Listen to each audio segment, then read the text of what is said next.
नमस्कार, उत्तराखंड समाचार में आपका स्वागत है। मैं हिना जोशी छेत्री। आइए सबसे पहले नजर डालते हैं आज की सुर्खियों पर। राज्य में आज कोरोना के 23 नए मामले सामने आए। मरीजों की संख्या बढ़कर हुई 1066। जांच को गए 1029 सैंपल्स की रिपोर्ट आई नेगेटिव। केंद्रीय कैबिनेट ने आवश्यक वस्तु कानून में ऐतिहासिक संशोधनों को दी मंजूरी। किसान के विकास के लिए कृषि मंत्रालय अपनाएगा अनुबंध मॉडल। कृषि उत्पादों पर राज्यों का कर नहीं होगा लागू। कोरोना टेस्टिंग में अब और मिलेगी मदद। देहरादून स्थित आईआईपी में कोरोना टेस्टिंग लैब की हुई स्थापना। 30 से 100 सैंपल तक की हर रोज हो सकेगी जांच।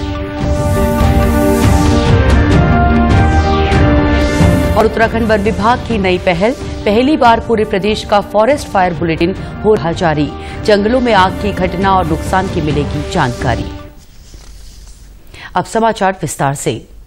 प्रदेश में कोरोना संक्रमण के मामले लगातार बढ़ रहे हैं। दोपहर में जारी हेल्थ बुलेटिन के अनुसार आज भी 23 नए मामले सामने आए हैं।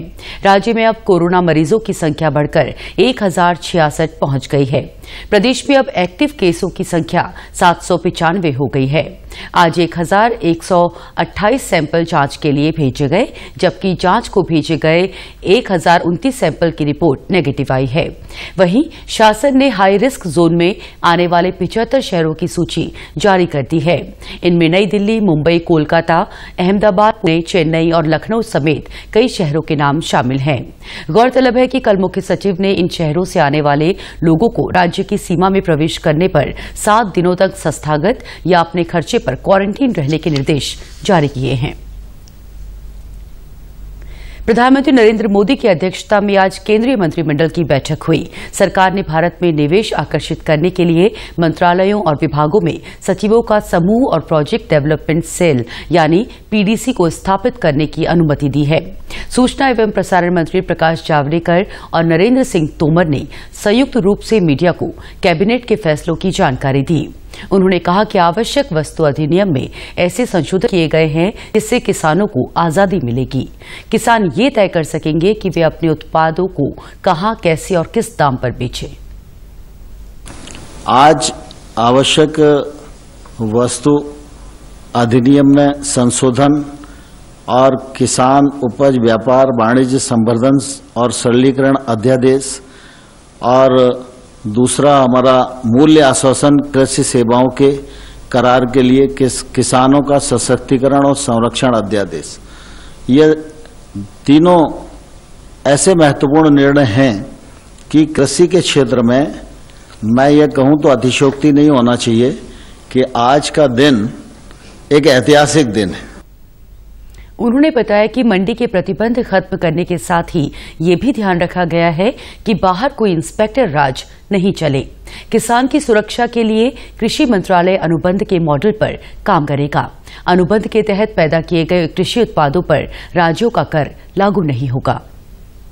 एफपीओ, कोऑपरेटिव सेक्टर के समूह कोई भी जाकर उसको उत्पादन का उचित मूल्य देकर वहां से माल खरीदेगा। मंडी की परिधि के बाहर पूरा ट्रेड एरिया होगा जहां पर ट्रेड हो सकती है और इस खरीद और बिक्री पर किसी भी प्रकार का कोई टैक्स किसी सरकार का नहीं होगा। इस अनुबंध में किसानों और अन्य संस्थाओं के बीच विवाद के निपटारे का प्रावधान होगा। कोई भी फैसला किसान की जमीन के खिलाफ नहीं होगा। यदि कोई विवाद की स्थिति बाय द वे बनेगी तो ऐसी स्थिति में हम लोगों ने इसको न्यायालय से बाहर रखा है। पहली जो शिकायत है वो एसडीएम के पास जाएगी। एसडीएम सुलह कराने के लिए कुछ लोगों को नियुक्त करेगा। अगर सुलह नहीं होगी तो एसडीएम सुनवाई करेगा। 30 दिन के भीतर उसे निर्णय करना पड़ेगा और अगर एसडीएम के निर्णय से संतोष नहीं है तो कलेक्टर के पास अपील हो सकेगी और कलेक्टर उसमें सुनवाई करेगा और निर्णय देगा। इस प्रकार से किसान को निश्चित रूप से इस मामले में पूरी सुरक्षा देने का काम हम लोगों ने किया है। कैबिनेट ने 10,000 नए एफपीओ यानी किसान उत्पादक संगठन बनाने का भी निर्णय लिया है। प्रदेश में 7,000 से ज्यादा सैंपल्स की रिपोर्ट का भी इंतजार है। टेस्टिंग में गति लाने के उद्देश्य से आज देहरादून में एक और कोरोना टेस्टिंग लैब ने कार्य करना शुरू कर दिया है। आईआईपी देहरादून के वैज्ञानिकों ने एक वायरोलॉजी लैब की स्थापना की है। इस लैब का शुभारंभ स्वास्थ्य विभाग के अपर सचिव युगल किशोर पंत ने किया। आईआईपी के निदेशक डॉक्टर अंजन रे ने बताया कि इस लैब की लागत लगभग 1.5 करोड़ रुपए आई है। अभी हमारा लक्ष्य 30 से 100 सैंपल की प्रतिदिन जांच करना है। मैन पावर बढ़ाने के साथ ही ये लक्ष्य बढ़ाया जाएगा। उन्होंने कहा कि अब हम भारत में कहीं भी इस प्रकार की लैब को 6 या 7 सप्ताह में आसानी से इतनी ही कीमत में तैयार कर सकते हैं। उम्मीद है कि जैसे हमारा मैन पावर पूरा स्ट्रेंथ पे आ जाएगा, तब हम 30 की जगह 100 तक जा पाएंगे। पहले पूरा लैब का जो प्रोसेस है वो सेट हो जाए, एसओपी सेट हो जाए, धीरे धीरे बढ़ाएंगे। और इसमें जो लागत है लगभग 1.5 करोड़ की लागत लगी है। 5 से 6 हफ्ते में ऐसा पूरा नया यूनिट कहीं भी लगा सकते हैं देश में, और यही 1.5-2 करोड़ के अंदर। ग्रुप इंश्योरेंस स्कीम है सरकार का कि इस एरिया में जो भी काम कर रहे हैं उनको ग्रुप इंश्योरेंस स्कीम में ली जाती है। वरिष्ठ वैज्ञानिक दीप्ति ने बताया कि लैब में सुरक्षा के लिए आधुनिक बायोसेफ्टी कैबिनेट स्थापित किए गए हैं। इससे बाहर जाने वाला वायरस बर्न यूनिट के माध्यम से नष्ट हो जाता है, जिससे लैब में मौजूद स्वास्थ्यकर्मी किसी भी प्रकार के खतरे से सुरक्षित रह सकते हैं। ये लैब इज टोटली समर्पित for covid testing only for Uttarakhand region. इस फैसिलिटी की ये विशेषता है कि इसके अंदर जो कैबिनेट यूज किए गए हैं वो बहुत ही उच्च स्तर के कैबिनेट है। इससे कोई भी वायरस अगर बाहर एस्केप भी हो रहा है तो वो वायरस बर्न यूनिट के तहत जला दिया जाएगा, क्योंकि वो virus burn unit around 180 degree centigrade पे चलती है।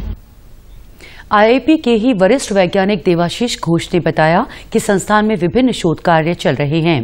बायोटेक्नोलॉजी के साथ ही हमने कोविड के लिए भी काम शुरू किया है। उन्होंने बताया कि ये लेवल 2 लैब है। इसमें उत्तराखंड रीजन के सैंपलों की जांच की जाएगी। लेवल 2 लैब है। यहाँ पे हम जो वायरल सैंपल आएंगे उसका आरएनए निकाल के उस आरएनए को आरटीपीसीआर के माध्यम से देख सकते, एम्पलीफाई करके हम देख सकते हैं वायरल आरएनए अगर उस पर प्रेजेंट हो एम्पलीफिकेशन रिजल्ट पे, तो इसका मतलब सैंपल पॉजिटिव है। देखिए फिलहाल तो हम जैसे भी हो डेली 100 सैंपल के करीब हम कोशिश पे है कि जल्दी से स्टार्ट करें। मुख्यमंत्री त्रिवेंद्र सिंह रावत ने आज ऑनलाइन पत्रकारों को संबोधित किया। उन्होंने कहा कि प्रदेश में अभी तक लगभग 2 लाख के करीब प्रवासी वापस लौटे हैं। मुख्यमंत्री ने बताया कि 8 जून से धार्मिक स्थल खोलने के क्रम में चारधाम यात्रा को सीमित, नियंत्रित और सुरक्षित रूप से शुरू किया जा रहा है। उन्होंने कहा कि युवाओं और प्रदेश में लौटे लोगों के लिए मुख्यमंत्री स्वरोजगार योजना प्रारंभ की गई है। मुख्यमंत्री ने बताया कि कोरोना संक्रमण के बीच स्वास्थ्य सेवाओं को लगातार दुरुस्त किया जा रहा है। नए डॉक्टरों की भर्ती के साथ ही पैरामेडिकल स्टाफ की भी नियुक्ति की जा रही है। इस प्रक्रिया के पूरे होने के बाद स्वास्थ्य सेवाओं में और सुधार आएगा। 2300-2400 के बीच में हमारे पास डॉक्टर आज फील्ड में हैं, तो हमने डॉक्टर्स की भी पर्याप्त संख्या में इस दौरान भर्ती की है। अभी वो प्रक्रिया चालू है, उसको हम आगे भी चालू करेंगे। ऐसे ही जो पैरा मेडिकल स्टाफ है उसकी भी हमने इस दौरान भर्ती की है और हमने वहां के सीएमओ को अधिकार दिया है। रुद्रपुर, उधम सिंह नगर, हरिद्वार और पिथौरागढ़, इसमें हमने कार्यदायी संस्थाएं भी जो इनको बनाएंगी वो भी निर्धारित कर दी हैं और उनके बहुत जल्दी टेंडर हो जाएंगे। तो 3 मेडिकल कॉलेज का भी शुभारंभ बहुत जल्दी हो जाएगा। उत्तराखंड वन विभाग ने एक नई पहल की है। पहली बार पूरे प्रदेश का एक फॉरेस्ट फायर बुलेटिन जारी किया जा रहा है, जो हर दिन गर्मी के सीजन में जंगलों में लगने वाली आग का विवरण देगा। मुख्य वन संरक्षक डॉक्टर पराग मधुकर धकाते ने बताया कि रोज शाम को फॉरेस्ट फायर बुलेटिन जारी किया जाएगा। हल्द्वानी स्थित मुख्यालय विभाग दिन भर में प्रदेश के जंगलों में लगने वाली आग और उससे होने वाले नुकसान की जानकारी जुटाएगा, जिससे सभी के लिए सही जानकारी उपलब्ध हो सके। गौरतलब है कि 1 सप्ताह पहले उत्तराखंड के जंगलों में आग लगने की खबरों को गलत पाया गया था। वहीं गलत न्यूज फैलाने वालों के खिलाफ मुकदमा भी दर्ज किया गया था। बेहतर कम्युनिकेशन के पॉइंट ऑफ व्यू से हम लोग अभी पहली बार हर दिन शाम को ये बुलेटिन हम जारी करेंगे, जिसमें मुख्य रूप से उस दिन के में कितनी वनाग्नि की घटनाएं हुई उसका विवरण होगा, कितना क्षेत्रफल वनाग्नि से प्रभावित हुआ है उसका विवरण होगा, कितने फॉरेस्ट फायर वनकर्मी वनाग्नि कार्यक्रम में लगे हुए हैं, क्या इससे कोई मानव हानि या कोई इंजुरी या वन्यजीव प्राणियों की इंजुरी हो रखी है, मृत्यु हुई है, उसका भी विवरण एक साथ इसमें आ जाएगा। केंद्र सरकार ने सूक्ष्म, लघु और मध्यम उद्योगों को और ज्यादा राहत देते हुए एमएसएमई की परिभाषा बदल दी है। इसके तहत 50 करोड़ निवेश और 250 करोड़ तक टर्नओवर की सीमा बढ़ाई गई है। उधम सिंह नगर जिले में उद्योग जगत के लोगों ने इस फैसले का स्वागत किया है। उनका मानना है कि ऐसे उद्योग जिनमें निवेश की सीमा 10 करोड़ तक थी, उन्हें सबसे ज्यादा फायदा मिला। वहीं एक्सपोर्ट करने वाले उद्योगों को भी बड़ी राहत मिली है।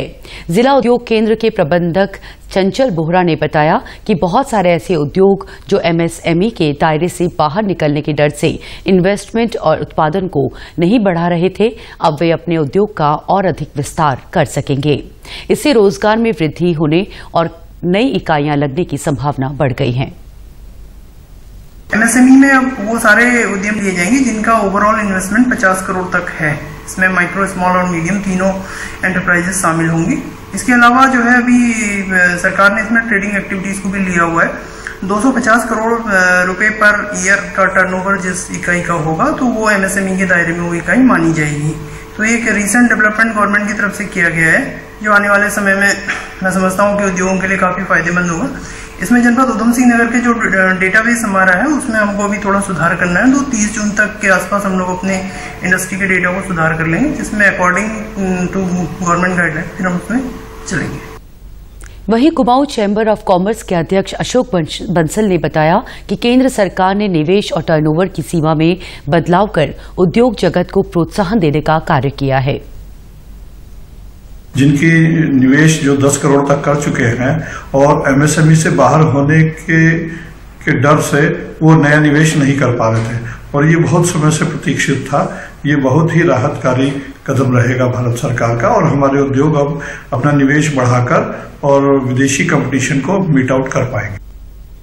चावल निर्यात संवर्धन मंच के सदस्य अशोक अग्रवाल ने बताया कि केंद्र सरकार ने एमएसएमई की परिभाषा में टर्नओवर से निर्यात का मूल्य हटाने का फैसला किया है। इससे उधम सिंह नगर के किसानों को बड़ा फायदा मिलेगा क्योंकि तराई क्षेत्र से चावल का बड़ी मात्रा में निर्यात किया जाता है। भारत सरकार ने अभी जो निर्णय लिए कोरोना में 20% लिमिट एक्सपोर्टर्स के लिए जो एमएसएमई सेक्टर में आते हैं उनके लिए तुरंत जो हमारी क्रेडिट फैसिलिटीज थी 25 करोड़ तक की, उसको 20% बढ़ा के हम लोगों को लिक्विडिटी और मिल गई इमीडिएटली। सबसे अच्छी जो बात है, इतनी त्वरित गति से उन्होंने बैंकों को प्रोत्साहित किया, बैंकों ने अपने आप से कस्टमर्स को अप्रोच किया और स्कीम के बारे में बताया जो कि जनरली नहीं होता था। इससे हम लोगों को तुरंत एक राहत मिल गई और लिक्विडिटी मिल गई और हमारा जो बिजनेस था बिना इफेक्ट के फिर से चल पड़ा। अगर हमारी मेहनत का सही प्रतिफल घर बैठे ही मिल जाए तो लोग राज्य से पलायन कर शहरों की ओर जाने के लिए मजबूर नहीं होंगे। ऐसी ही एक मिसाल जिला मुख्यालय पौड़ी से 16 किलोमीटर की दूरी पर स्थित डांग गांव के युवक अनुज बिष्ट ने पेश की है।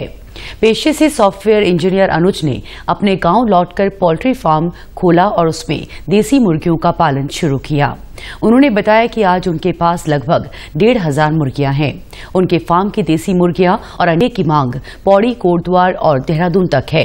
इस व्यवसाय से उन्हें लगभग 60,000 रुपए प्रति माह की कमाई हो रही है। साथ ही कई लोगों को रोजगार मिल रहा है।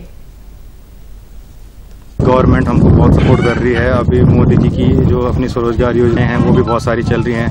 हमारे प्रेजेंट में मुख्यमंत्री जी ने भी अभी ये हमारा स्वरोजगार योजना पे लोन का प्रोसेस शुरू किया। चाहता हूँ कि अपने जो लोकल के लोग हैं वो हमारा यहाँ पे काम करके स्वरोजगार को अपनाएं और यहाँ पे अच्छा सा एक मतलब जो अपना स्वरोजगार का एक बड़ा सा हब बनाएं और ताकि हम इसको मार्केट का भी बड़ा एक मार्केट के रूप में भी अपना सप्लाई बाहर दे सकें। वहीं अब स्थानीय युवक भी अनुज से प्रभावित होकर अपना स्वरोजगार कर रहे हैं। पैडूल के विक्रम सिंह ने मशरूम उत्पादन के साथ पोल्ट्री फार्म का काम शुरू किया है। मैं यहाँ ग्राम पैडूल में मशरूम फार्मिंग का काम कर रहा हूँ।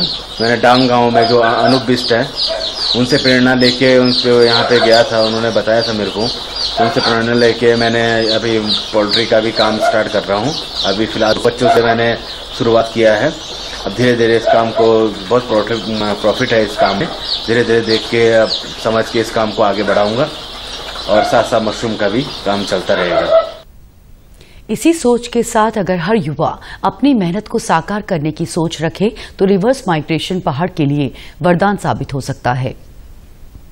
उत्तराखंड के समाचारों में आज बस इतना ही। चलते चलते मुख्य समाचार एक बार फिर। राज्य में आज कोरोना के 23 नए मामले सामने आए। मरीजों की संख्या बढ़कर हुई 1066। जांच को गए 1029 सैंपल्स की रिपोर्ट आई नेगेटिव। केंद्रीय कैबिनेट ने आवश्यक वस्तु कानून में ऐतिहासिक संशोधनों को दी मंजूरी। किसान के विकास के लिए कृषि मंत्रालय अपनाएगा अनुबंध मॉडल। कृषि उत्पादों पर राज्यों का कर नहीं होगा लागू। कोरोना टेस्टिंग में अब और मिलेगी मदद। देहरादून स्थित आईआईपी में कोरोना टेस्टिंग लैब की हुई स्थापना। 30 से 100 सैंपल्स की हर रोज हो सकेगी जांच।